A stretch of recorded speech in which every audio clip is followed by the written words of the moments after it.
Every commercial setting starts with a keynote address. And yes, we have a great keynote speaker amongst us.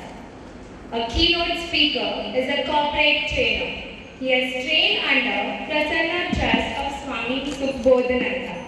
He has addressed many prestigious institutions and conglomerates. He has entertained the audience ranging from 60 to 500. And yes, believe me, he has always received an excellent feedback and standing ovation. He is a postgraduate from Madras University in Public Administration.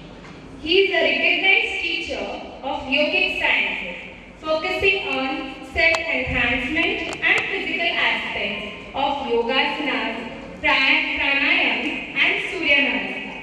He is also a great admirer of Sanskrit language and holds a diploma in Sanskrit Parichaya from Nagpur University. So let's make the environment warm with our claps and welcome SRIRAM ATHRI ji. The morning has not been good. You have the capacity in you to make the morning good, isn't it, friends? Yes. Then you have to say good morning to say that I am going to make the morning good. So bring an intention into what you would automatically make a greeting of good morning. Let there be no robotics here. Let there be no automations here. Let there be a conscious speaking. And conscious speaking comes from mind skills. And I am here precisely given 41 minutes are given less by our Manashri madam. Okay? You to move around free there. Very good. And thank you very much. ATHRI have arranged a skill development program. And that to Manashri madam, you have your Mr. Vinod Pindewala and you have Mr. Sheena Hatti. You have indeed that we have Jadhav and Dinesh Nayak here also with me or to share the dais. And given the time of precisely 45 minutes or less, I need to see how I can touch upon this very important aspect of skill development as far as the mind is concerned. In Sanskrit, there is a statement, I'm sure all of you may know about it. Chittam eva samsaraha. If you split it up and try to understand what it means, Chittam eva means mind alone is your life. If I'm saying anything wrong, raise your hand, let us have a debate. Is mind alone not your life? Chittam eva samsara. So it says, tat prayatnena shodaye. So with effort you need to clean it. And when you say clean it, you need to audit it. And therefore that's the skill which you need to audit. We have wonderful skills for chartered accountancy.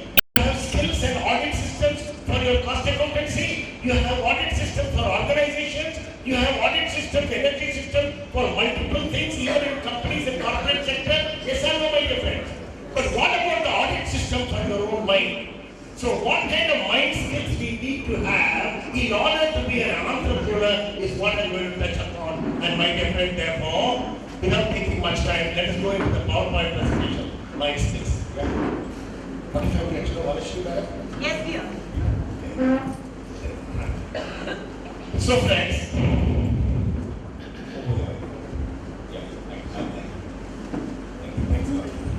friends, I would like to start with a small story. I want you to be with me on this. It seems there was a cab driver who was on the side of the road. And a passenger goes to the cab driver and tells the cab driver, take me to the 42nd street. The cab driver says, okay sir, please sit in the rear seat of the cab. The passenger sits on the rear seat of the cab starts going towards the 42nd street. On the way, the passenger gently keeps his fingers on the shoulder of the taxi driver to ask him a very innocent question. The taxi driver panicked. He went on the left and hit the footpath, came on the right and hit the divider and was unable to control the taxi. He was in panic, but somehow he had a deep breath, parked the car on the side, turned and shouted at the passenger, for heaven's sake, don't touch me when I'm driving a taxi. The passenger was shocked. क्या बात है यार? मुंबई के या New York के drivers में इतना गुस्सा आ जाता है? कुछ ही तो मैंने किया नहीं, खाली हाथ रखा था उसके शोल्डर में, इतना गुस्सा क्यों आ जाता है? But he didn't have the guts to ask him any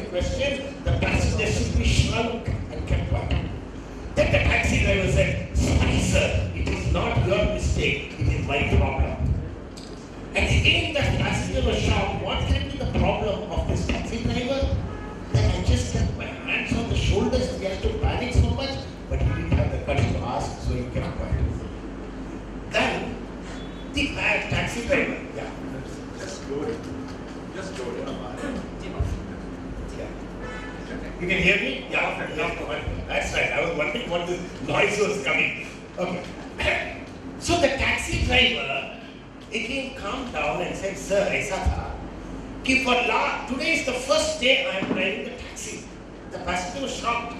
That how come on the first day of driving the taxi he has been given the permission or he has been given the license to drive a taxi on the first day?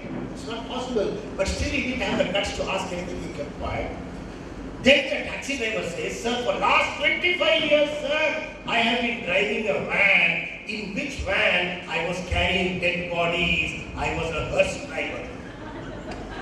So as a hearse driver, sir, there were dead bodies in my van, which I was taking from the hospital to the cemetery, hospital to the mortuary, hospital to the houses. So all the 25 years, I have been driving a van, sir, as a hearse van.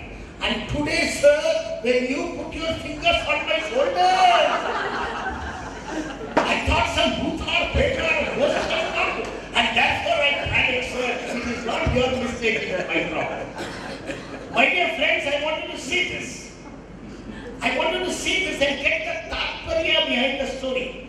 The tatparya behind the story is precisely what I want to touch upon. The taxi driver, while driving the taxi, was he experiencing the experience of driving the taxi? Or was he lost in the memory of driving the hearse van for last 25 years? What was he drowned in? Please tell me. Lovely. Entrepreneurs, come on. What was he drowned in? Hearse van. On the memories, isn't it, friends? Yeah. In the same way, our life seems to be driven by our self-talk. And that self-talk goes on endlessly. And therefore, my dear friend, I want to touch upon three things before I start on that self-talk. First is the core freedom. The second, which enables your creativity. The second is on plugging the leakages that happen in our life. And therefore, my dear friend, that plugging leakages can happen by being self-empowered. And the third point that I want to touch upon is wonderment, is to have the taste buds for life. Now this taxi driver, I want you to see, my dear friends, he was caught up in a wonderful self-talk that was there, which was being driving his life, yes or no? He as a taxi driver was drowned in the memory of driving the taxi, correct or not? Therefore his self-talk was predominant in his experience of driving the taxi. Similarly in our life, our self-talk is driven by our memories, our own conclusions, our beliefs, our guilts, our obstinacies. They dominate our self-talk. Is it true or not? Yes. Just as I am speaking before you, a gathering of 100 people, each of your minds will be sitting and making a judgment upon me. True or not? Not that it is wrong. The faculty of the mind is so powerful that it can have memories, it can do judgments, it can do conclusions, it can have beliefs, it can wander, it can do multiple things. Yes or no, my dear friend? The faculty of the mind is much, much more than the cell phone to which you are addicted. The cell phone in comparison to my mind is just 1%. Why are we not addicted to our mind? But at the same time, the mind has these conclusions. The mind has these beliefs. The question I want to ask you is, therefore, are you free of the self-talk? The self-talk will be happening, yes or no? If that starts running your life, then are you free of that? No. And what are you looking for in life is freedom, true or not? If I ask you what is the kind of freedom you are looking at, you might say the freedom to do whatever I want to do, the freedom to eat whatever I want to eat, the freedom to wear the dresses that I would like to wear, freedom to get whatever I desire to get in life, the freedom to play computer games till how late in the night, freedom to come home very late in the night, and multiple freedoms which are very sundry and small. My question therefore, my dear friends, as wanting to be entrepreneurs, this first skill is, have you the skill to be free of the self-talk? That freedom, my dear friends, is core freedom. So long as you do not have this core freedom of the freedom from your own judgments, the freedom from your own conclusions, the freedom from your own beliefs, the freedom from your own understanding, and especially also I would say the freedom from your own guilt. The chances of your enjoying any other freedom is fruitless. Look at any entrepreneur who has been successful in his life. They have been successful because they exercise their freedom of their minds. They use the mind as a faculty. They use the mind for all that it can give, but they were not driven by that mind. You get it? Be a master of your conclusions. Be a master of your own judgments, no doubt at all. Sir, but you will say the river is the same. No, sir. I know the river is the same. But my dear friend, the river is not the same. Is it the same? It appears the same on the map. It appears the same with the same bank. It appears the same because it has the same name. But it is not the same. And I am telling you, I experienced just a few days back. Yesterday I was in Thakur College in Kandivali, 405 students I was talking to, sir. There was a mishap which happened there. A few of those boys had gone to Uttarakhand and played with Ganga. And on the Ganga, they jumped from the cliff. 2 times, 3 times, the Ganga took them along and they jumped and they enjoyed it. They said, the river is the same, the river is the same. The river is not the same, my dear friend. The 3rd time when they fell into it, the current was so powerful that 2 boys were taken. You may say the river is the same. It is not. Therefore, have that core freedom from your own self-talk. If I say, you may nod your head, oh, I have understood. But the chances are we will understand and we will hear only what we want to hear. Even there is no freedom. We are limited by our own conclusions. Believe me what I am saying. There was a lady, I do some counseling in Rotary Club in Vashi.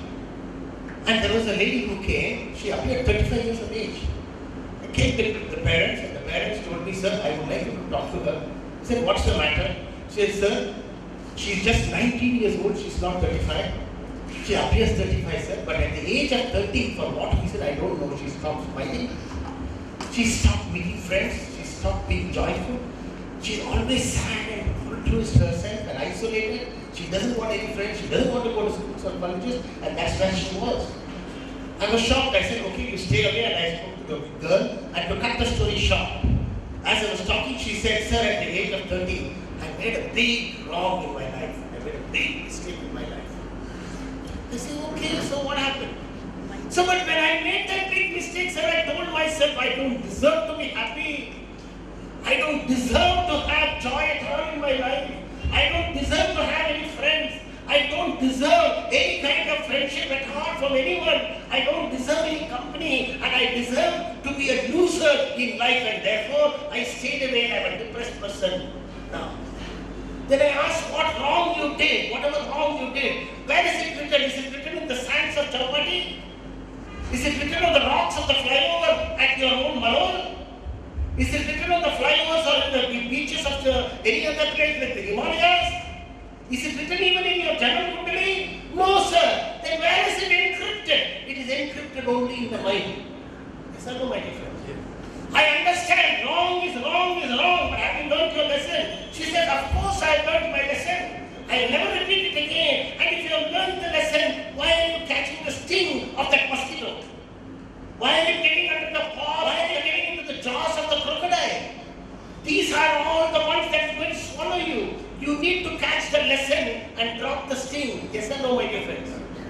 She understood, and as it goes further, I said, wrong is wrong. But remember, the gone is gone. Yes or no, my dear friends?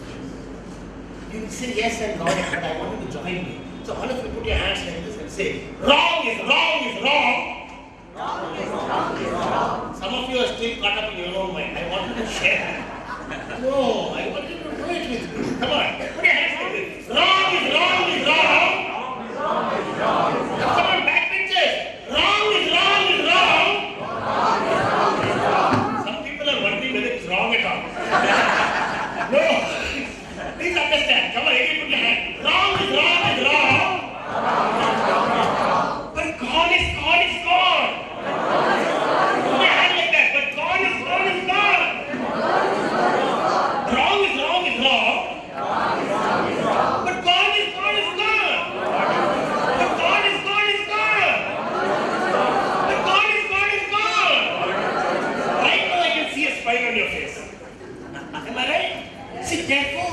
see that poor freedom, please exercise. Catch your lessons. I know you need to. But you can't catch the lessons. In which case you are not a master of your mind. You are enslaved and limited by your mind. Yes or no, my dear friend? Therefore, I don't want to dwell much upon it. Otherwise, you will put the alarm clock. Therefore, friends, I want to go into the technology of it. There is an interpretation mechanism which is called as the mind. And there is an external reality right up there. And the external reality is what you are getting, the internal reality, but you necessarily have to pass through the interpretation mechanism of the mind. There is no flyover. You understood? There is no flyover. There is no waiver for that. There is no bridge across that you can avoid that interpretation mechanism. You cannot avoid it. You have to go through it to see the external reality. Is it not true in our own lives, my dear friends? Is it not true in our own lives? Yes. Tell me. Therefore, external reality is gathered by you as an internal reality, as an impression. But the interpretation is happening only through the interpretation mechanism. What is there inside that interpretation mechanism? What are the formulas that you have put into your minds? What are the things that are the wirings that you have done? What are the programs that you have installed? That will determine how you are looking at external reality. Am I right or wrong? I don't want to spend much time on this, but I want to explain this to an intelligent group, that if you want to be entrepreneurs, you should be aware of this matter, that there is no flyover, and therefore you need to see the external reality only through your subjective mind, and therefore the health of that subjective mind is purely my business. True or not? The responsibility of that subjective mind, which is the I am, is purely my business. And if I am the one who is installing the kind of programs into it, I am the one who is putting the wirings into that, I am the one who is given the manual of instructions in that, I am the one who has put the formulas into that, I need to take responsibility for what kind of formulas am I installing into that mind. Yes, friends? And by chance, I am telling you, by chance, you have a Jwalamukhi there in your interpretation mind. By chance. The Jwalamukhi means a revengefulness, a grudge on someone, an upset about something, a deep anger, a disproportionate anger. And it will sound correct. Somebody says, and it will sound very correct. But that thing of disproportionate anger is going to be self-harming. Yes or no, my dear friends? Therefore, be alert for the Jwalamukhis that happen. Be alert of the patterns that happen. And if I ask you why, you may say, oh, sir, I have understood. But let me tell you one thing. A cat and a dog are having a conversation. The dog is telling that, see, the master in my house is looking after me, giving me medicines, taking me out and does everything for me. And therefore I believe that he is my God. Sounds correct, no? He is my God. The cat is telling, wow, the man in my house is doing the same thing.